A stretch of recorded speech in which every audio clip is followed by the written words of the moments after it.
Assalamu alaikum. Welcome to Single Muslim Live here on British Muslim TV, sponsored by SingleMuslim.com. Another episode for you tonight, and a very warm welcome from all of us here on British Muslim TV to all of you, whether you're viewing on Sky Channel 752, Facebook or Twitter. A very, very warm welcome.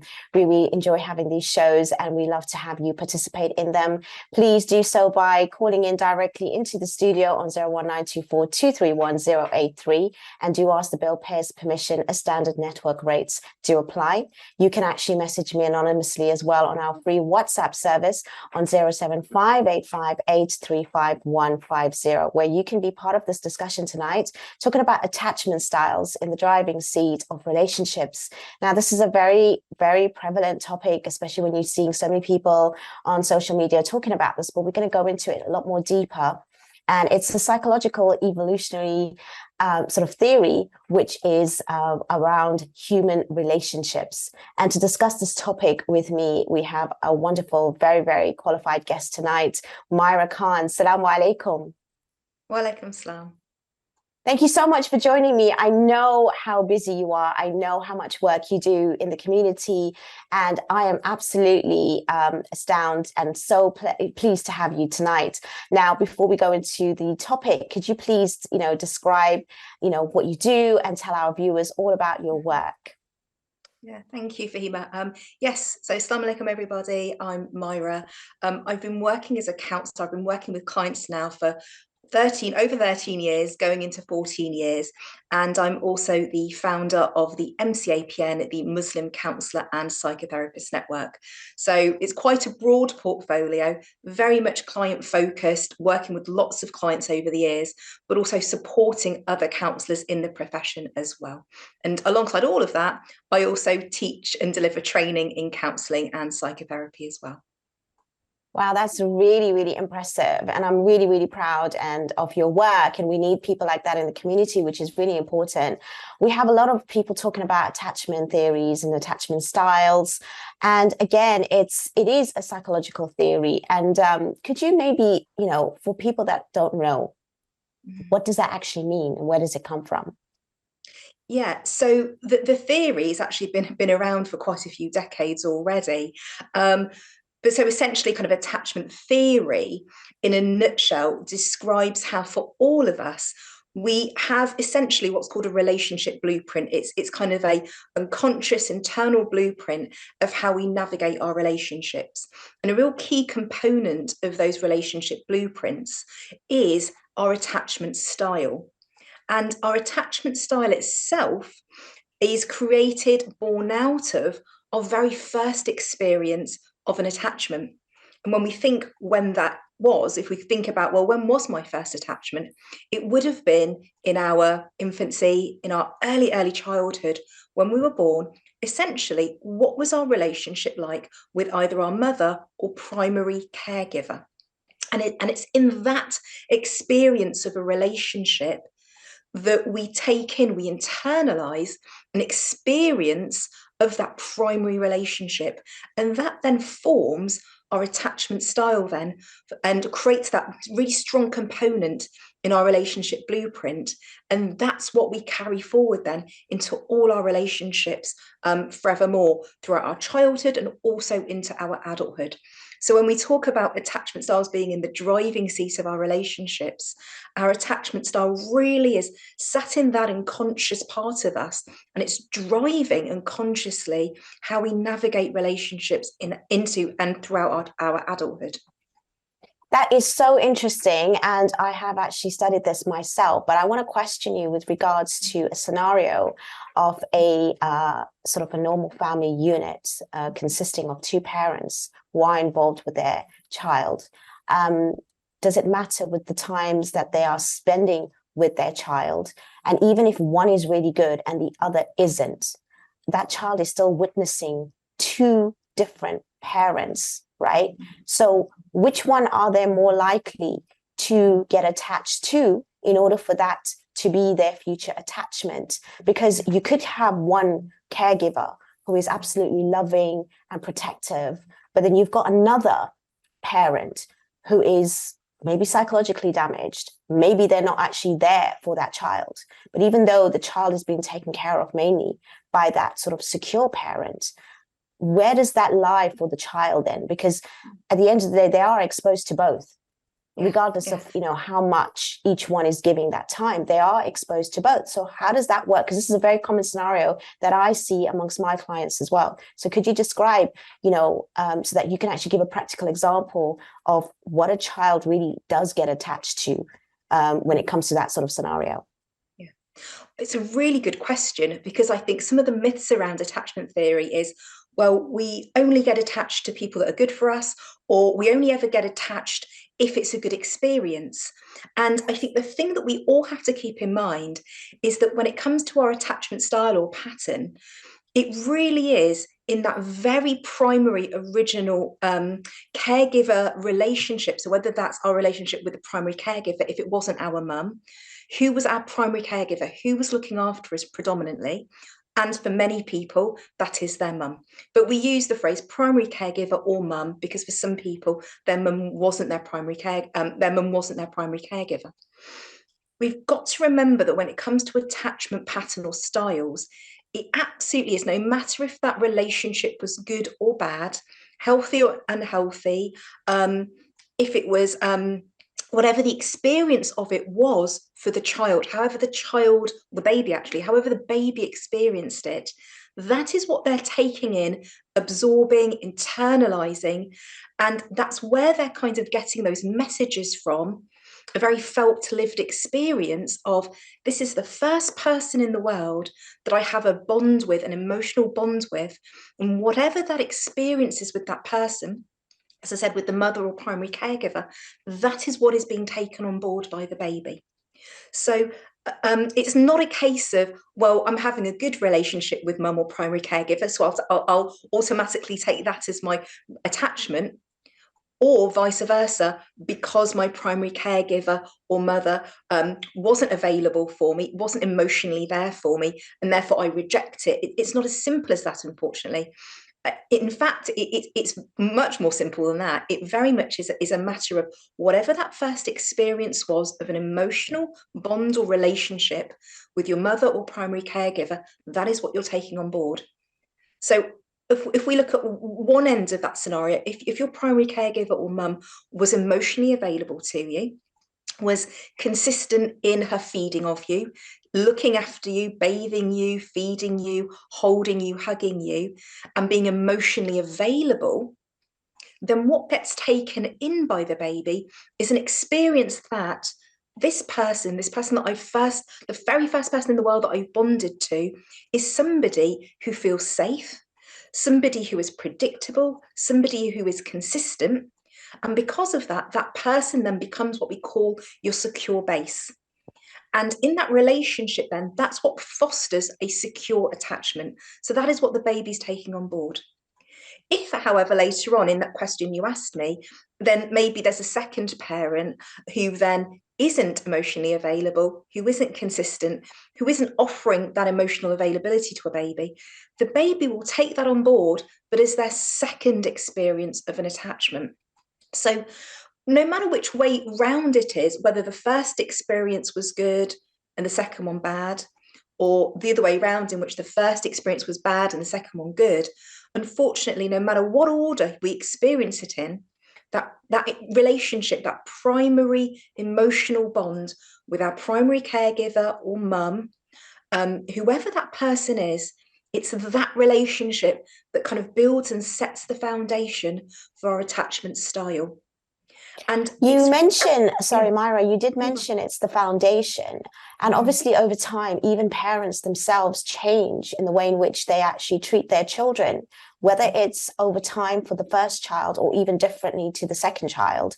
So does that also play and have an effect, or is it just the foundation that is always taken across? So is a child always just having that imprint and there's no chance of change and sort of like hope give us some hope here.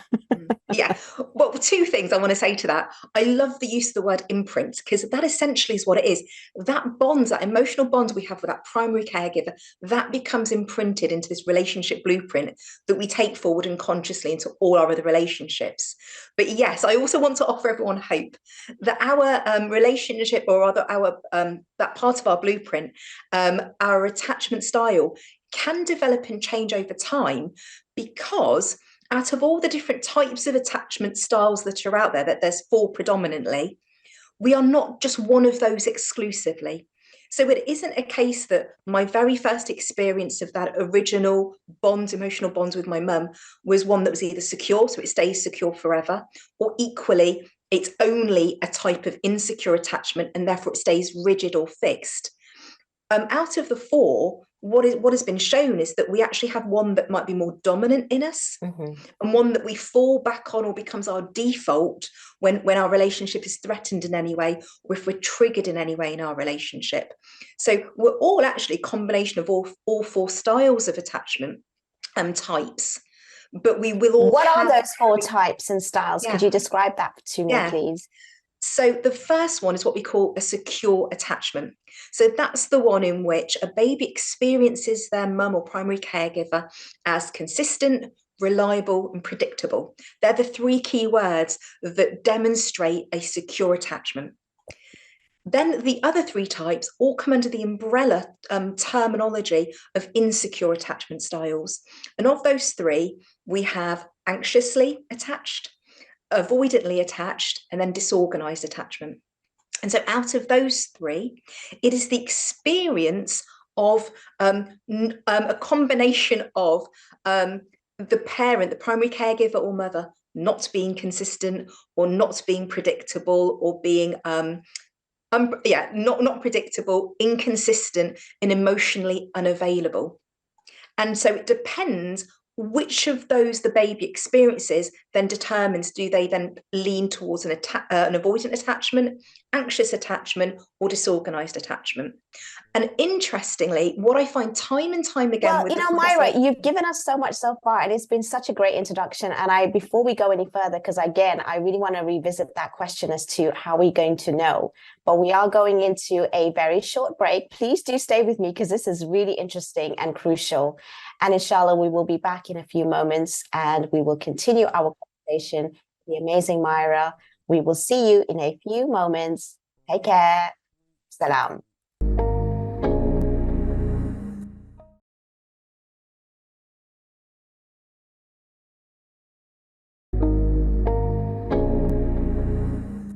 Okay, we are back live, as we have, I guess we're going to just continue this conversation without a break. So, Myra, as we are going to talk about the attachment styles, how do we know? How do we find out? Is there, like, you know, how we know about our love languages? Can we go to an app and answer these questions? Or do we talk to a professional? Can we figure it out for ourselves? You know, what works? Yeah.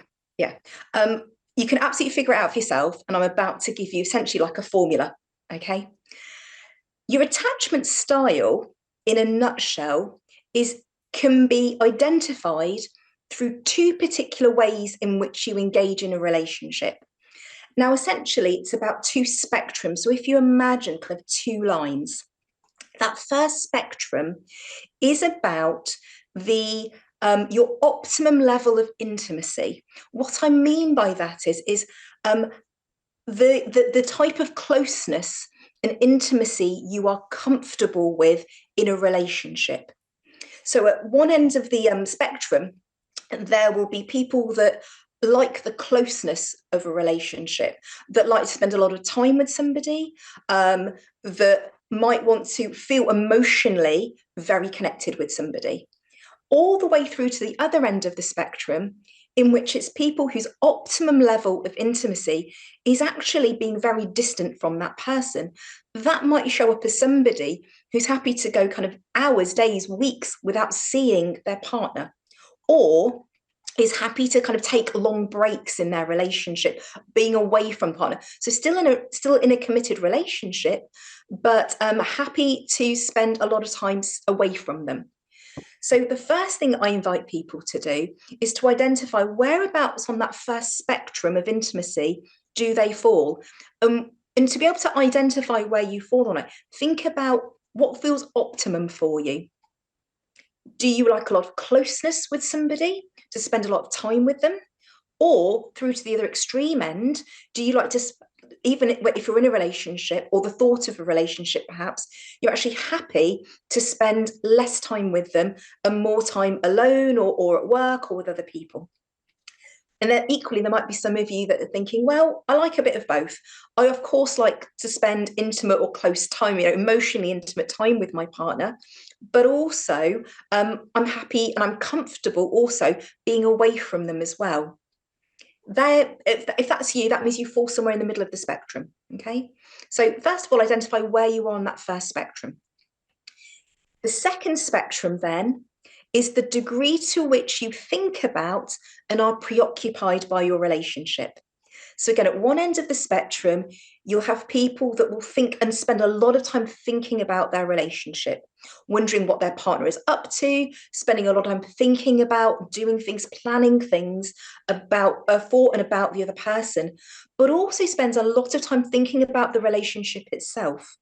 Maybe preoccupied with how well it's going, preoccupied with worrying about, is this going anywhere, preoccupied with its level of commitment, perhaps. All the way through to the other end of the spectrum, in which people have very little or no preoccupation with their relationship. That's somebody who, they can be dating somebody, they can be in a committed relationship with somebody, but they spend very little or no time preoccupied with the relationship. And again, like the first spectrum, there might be some of you that fall in the middle, somewhere around the middle of that second spectrum, in which you're thinking, well, I spend a little bit of time thinking about the relationship, but it doesn't preoccupy me. It doesn't take over my life. It doesn't distract me from doing other things in my life away from the relationship. So hopefully, viewers watching this will be able to plot somewhere on those two spectrums where they fall. So just a quick That's really recap. interesting. Yeah. That is really interesting. And I think that does give a huge indicator as to where you are and, what sort of type that you are and what you attract. The other question that came to mind when you were speaking was, what would you advise parents when they are, bringing up children? What would be the healthy way so that they can be conscious and aware?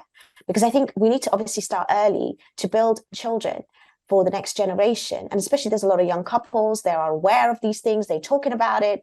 The internet is wide, we can't have any excuses about, not having knowledge, because even if you don't study this, it's all there. People are talking about relationships, people are mentioning this. I go on TikTok and every other video is about attachment style theory. You're avoidant, you're this, and your partner says, why are you being like this and that and the other? So what can parents do? And especially in our Muslim community, because sometimes we can either smother our children too much, give them all that attention because of the love, and maybe we didn't get that or whatever it may be.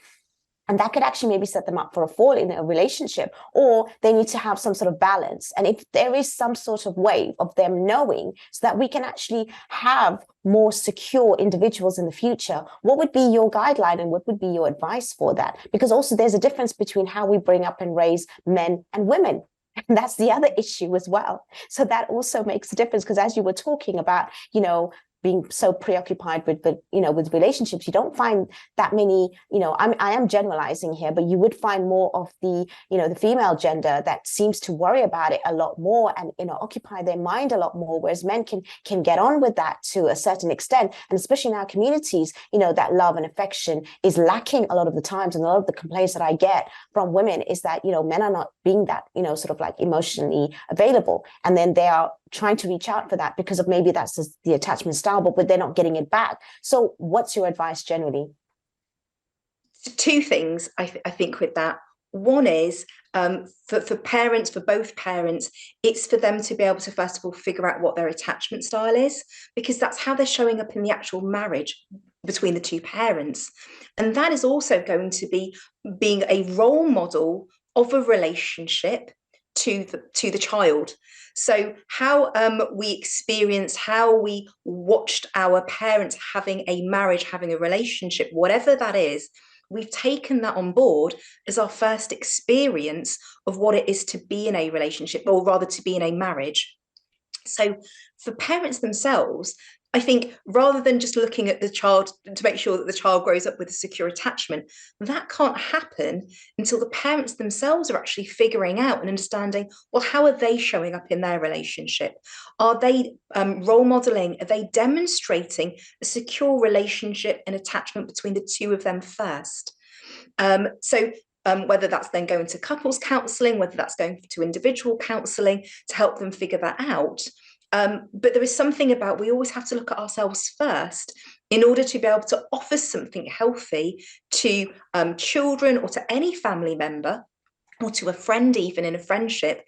To be able to offer that to anyone else, we've got to understand how are we, first of all, showing up in our relationships, because otherwise all we're going to do is repeat that in those relationships to those other people. So what I'm hearing is, alongside what the child is given as a first experience, it's also the child watching how the parents interact, because a lot of families today just cohabit. They don't necessarily show affection, they don't actually show the love, care, and that healthy bond between two people in a household. So even if one parent is secure and bringing up and giving all the love and attention to that child or the need, if they don't have a good relationship with their partner, does that also affect the relationship of the child in the future? Absolutely, because the baby then growing up, the little child growing up, when they are having perhaps a healthy relationship with mum, if mum is not having a healthy relationship with husband, it actually will impact on mum not to be able to offer the baby that, again, going back to those key words, consistency, predictability, emotional availability.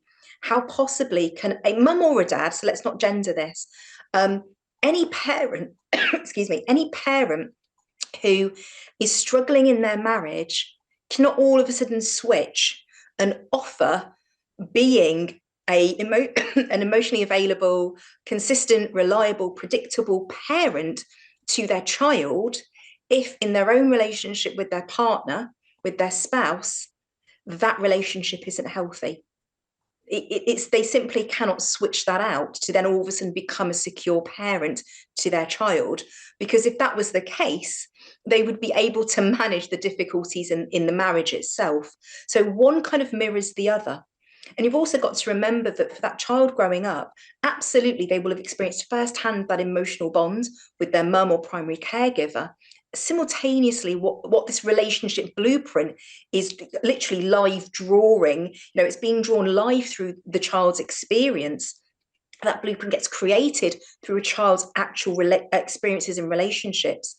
That blueprint then is starting to draw, note down, imprint the marriage, their experience of their parents' marriage as another example of a relationship. So I've worked with many clients over the years in which they talk about having perhaps a good relationship with one parent, but what they've also taken on board, again, what got imprinted into their blueprint is that their parents had a terrible marriage, lots of anger, lots of rows, maybe some domestic violence. It may or may not have ended up in divorce. It may or may not have ended up with a parent constantly coming and going, separation, getting back together. All of that is being taken in by the child. And it becomes a very solid component, their blueprint of, well, this is what I think this is what happens in relationships.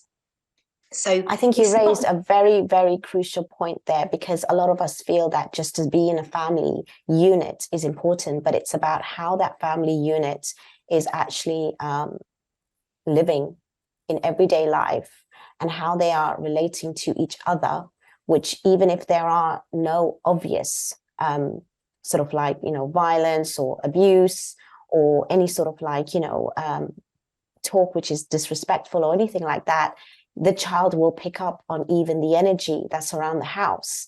And not having parents that are loving to each other and showing it will also play a part in that child's future. I think that's so interesting, because a lot of people just stay together thinking it's for their child when it's a bad relationship. And we're not here trying to encourage people to go away and separate, but they need to work on their marriage. Otherwise, that is actually damaging their children. Would you not say that? Definitely. I think we've got to remember that our relationship blueprint and our attachment style is created through the emotional felt experience of being in relationship. That blueprint is not created through somebody telling us, oh, you're safe at home, or everything's going to be okay. Like, it's not a cognitive conscious choice. Yes. So even if parents turn around and say to their kids, well, we're staying together for you, that's not going to impact their blueprint whatsoever. What's Well, going we're to going to impact try their and come blueprint? back and revisit this conversation, and we're going to hopefully have a short break in a few moments, because I think this is so crucial. Again, really, really important advice for your future relationships and how your household plays a huge part in that. And we will be back in a few moments. Please do stay with me. And inshallah, we will see you in a few moments. Take care. Salam.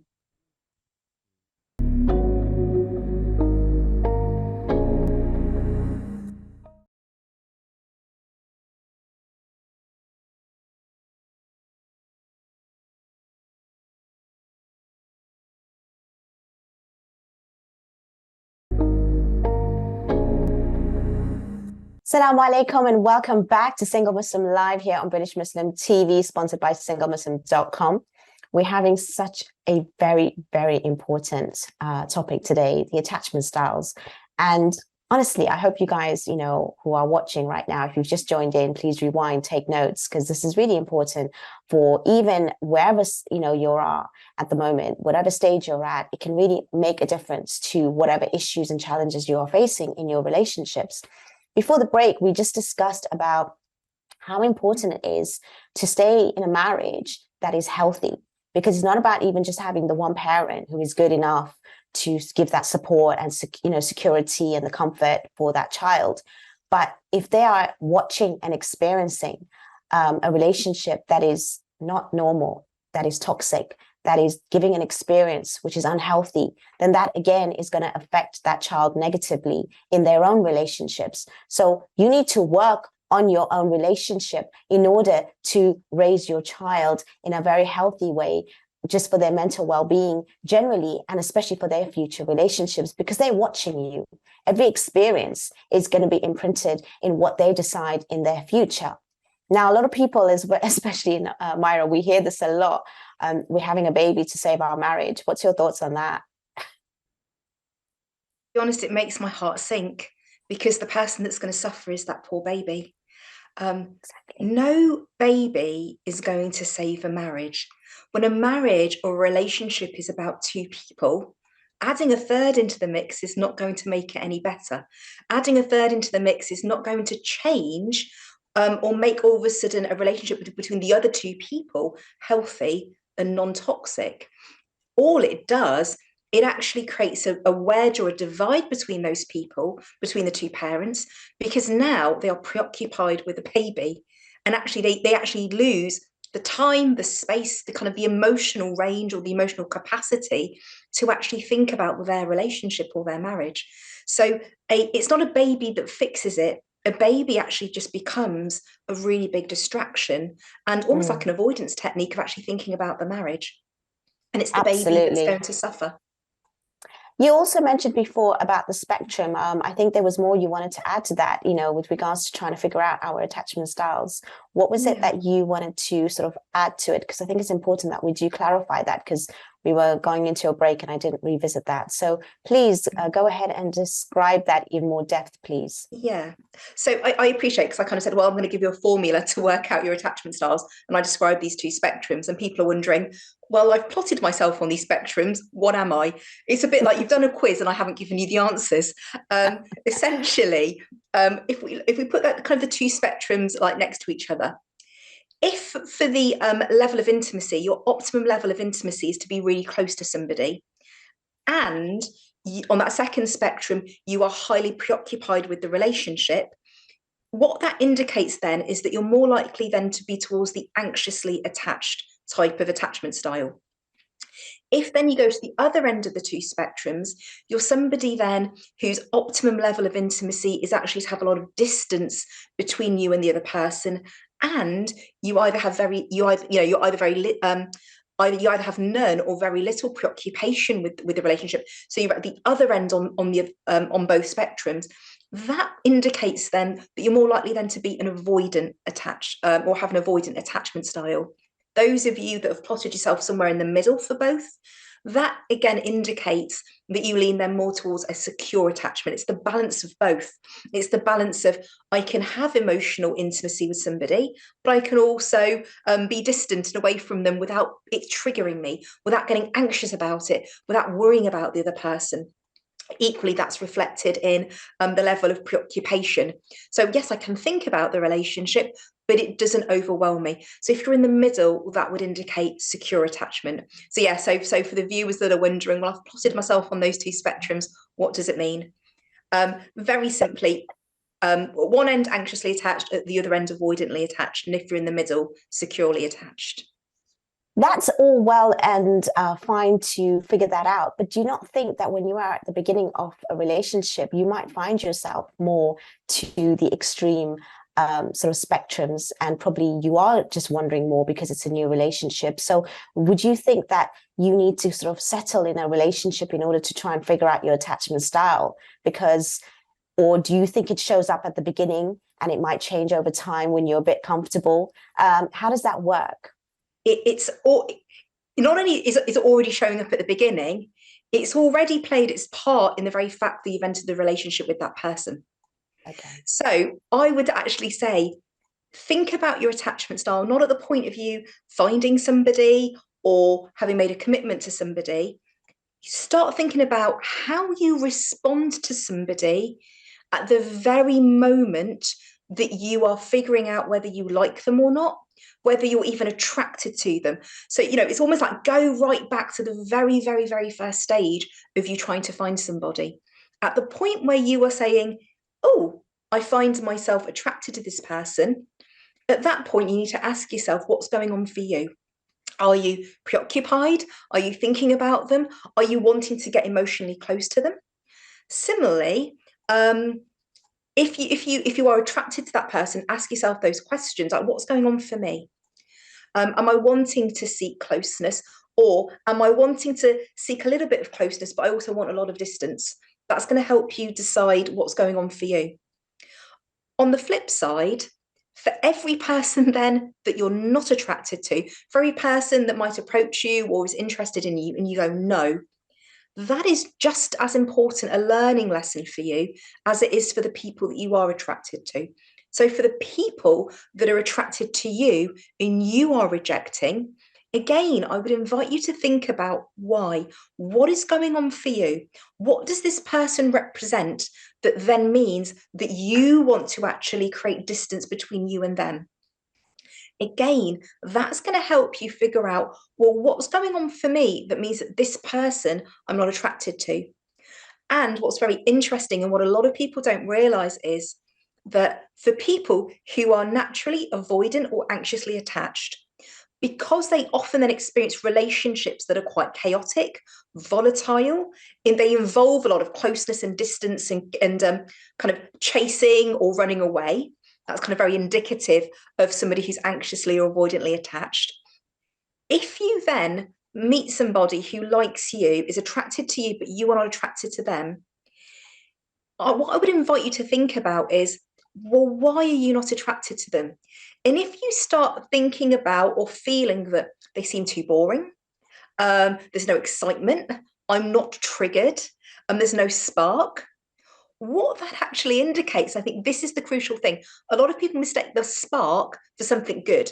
A lot of people mistake the excitement at the beginning of a relationship as, oh, we clicked and he's my soulmate or she's my soulmate and he's the one or she's the one. That actually is your attachment pattern being activated. And particularly for somebody who's anxiously attached, that is their anxiety kicking in.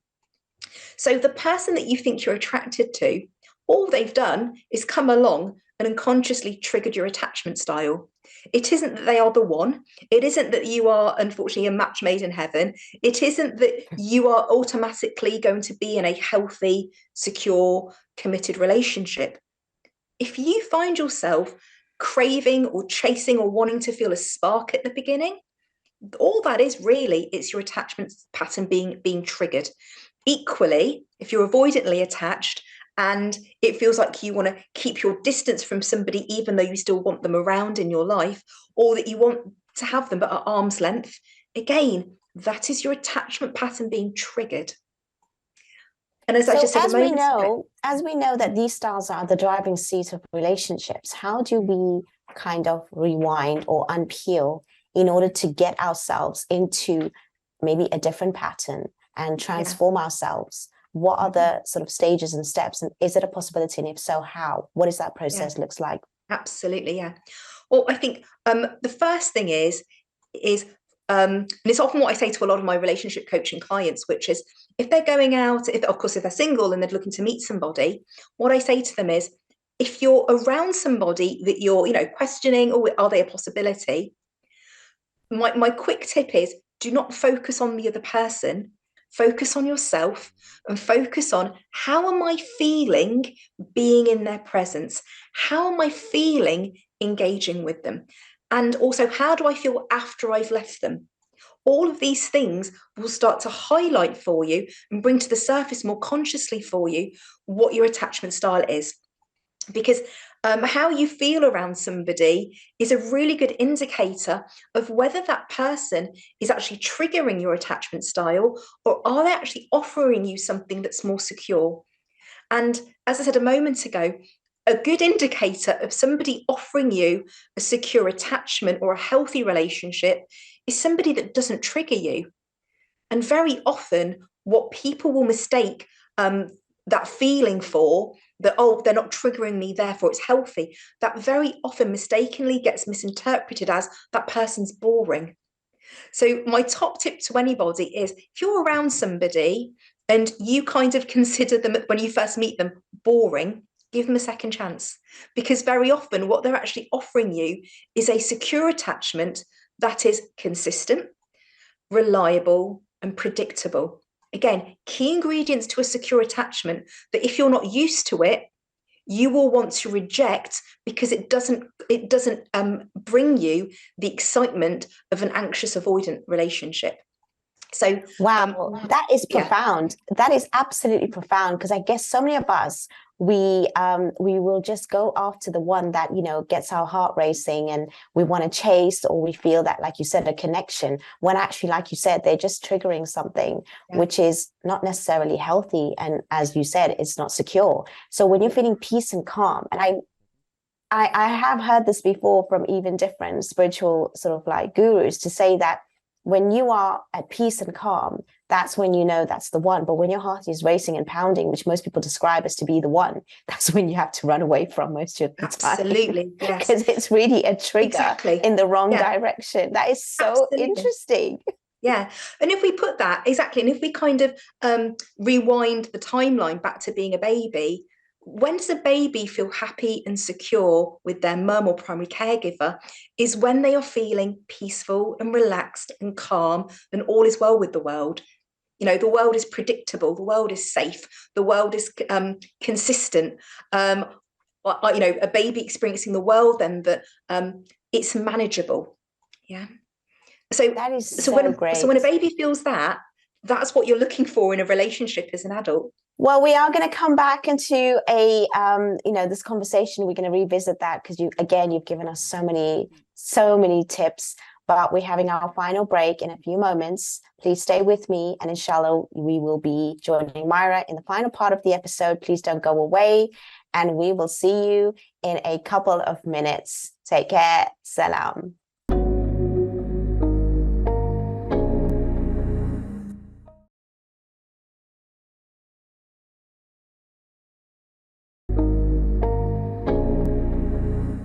Assalamu alaikum, and welcome back to Single Muslim Live here on British Muslim TV, sponsored by SingleMuslim.com. I think this is one of the most profound episodes that we've had in a very long time, to give you some real guidance in choosing your potential spouse. And this idea, the psychological theory of attachment styles, attachment theory, is so crucial in understanding yourself and how you are going to actually click with a partner. And just to quickly recap, obviously from birth, you are going to be, having an experience with the primary caregiver, and that's usually how you will choose your partner in the future. Also, if you are in a family unit And if you think that just one person is giving that child care, but you're still in a toxic relationship, that is still not good enough for your child. So you need to work on your marriage. It's really important, because that experience is going to play out in your child's future, unfortunately. The other thing is, if you are really, triggered, and we think it is actually the spark and the connection between somebody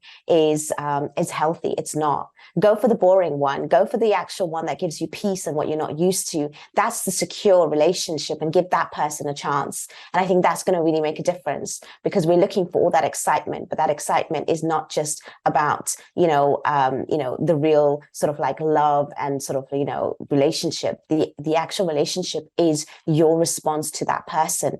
And I think we're getting mixed messages on social media. When you actually go into psychology, it's really not about that sort of spark. The spark should be something which you build over time, not initially, because again, that spark, which we just discussed in the break, is an electric shock. So please walk away and address how you're feeling. And also, when you are in a relationship for the first time or anything, look at yourself and your responses more than how you are trying to figure out the other person, because it's how you feel initially and afterwards that's going to sort of maybe set you up to understand, what exactly is going to be the sort of like foundation for that future relationship. I think all of this is so crucial that we do not take sort of any interest in figuring out.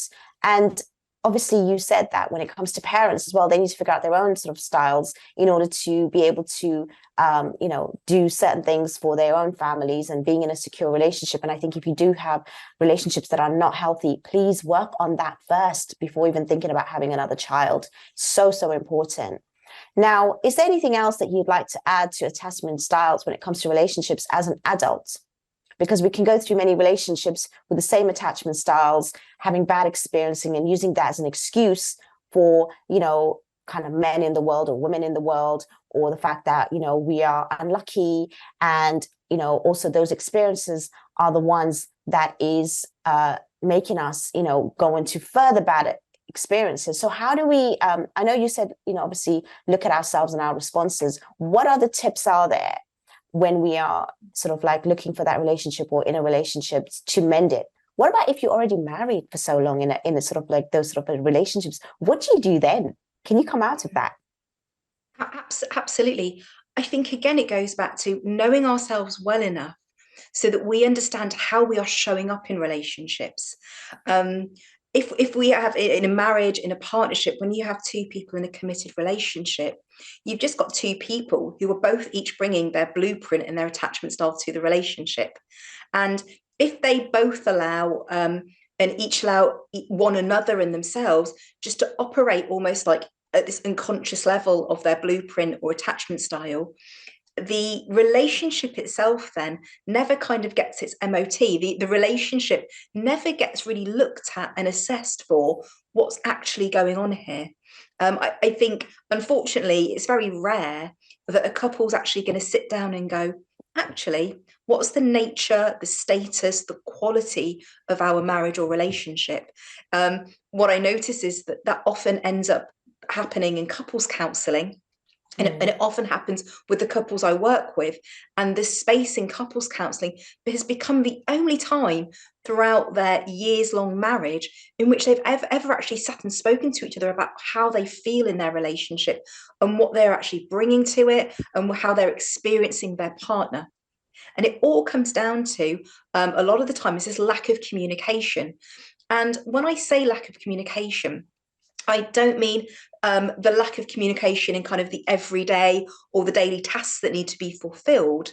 What we're really talking about is the lack of communication around each of their kind of emotional experience of the relationship, and how they then are emotionally experiencing the other person, and then how the other person is impacting and triggering them.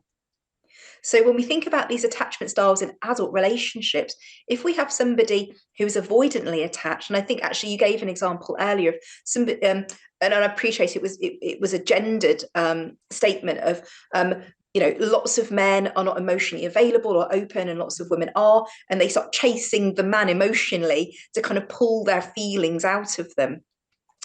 just that dynamic alone, we often call it actually, that is actually the anxious avoidant trap that we often see with couples.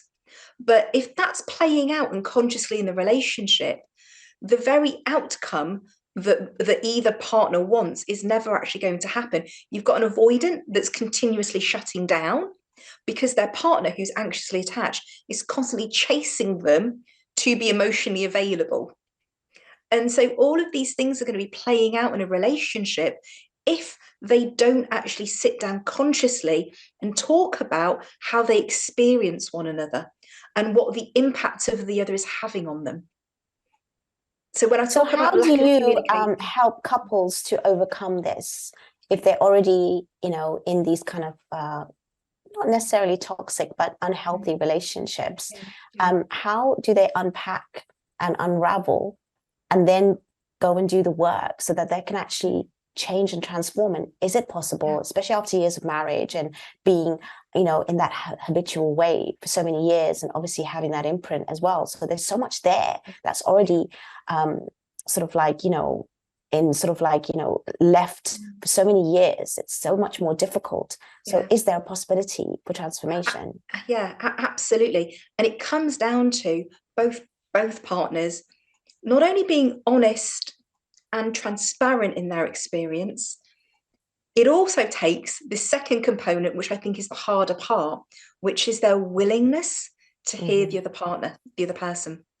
Because, and I talk about this in all of my counseling training and work, in which if in any relationship you're in, with a child, with a parent, with a partner, with a friend, if we give that in all of those relationships the umbrella term of relationship, every single relationship we are in, if it consists of two people, therefore that relationship consists of two truths, my truth and your truth. And it's the willingness, again, go back to the emotional availability and capacity to hold and contain two truths.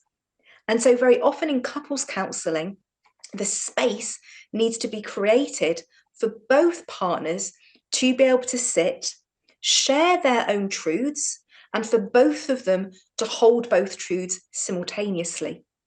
Because very often when there's lack of communication, what that can lead to is the two truths end up being mutually exclusive. Yeah, the idea that the husband is saying, well, this is my experience, this is my truth, so it's the only one that exists. Equally, the wife's sitting there going, well, this is my experience, this is my truth, therefore that's the only one that exists. And it's actually getting a couple to understand that if you're in relationship, because it's two individual people coming together, there are going to be two truths in that relationship. And it's the ability to understand both.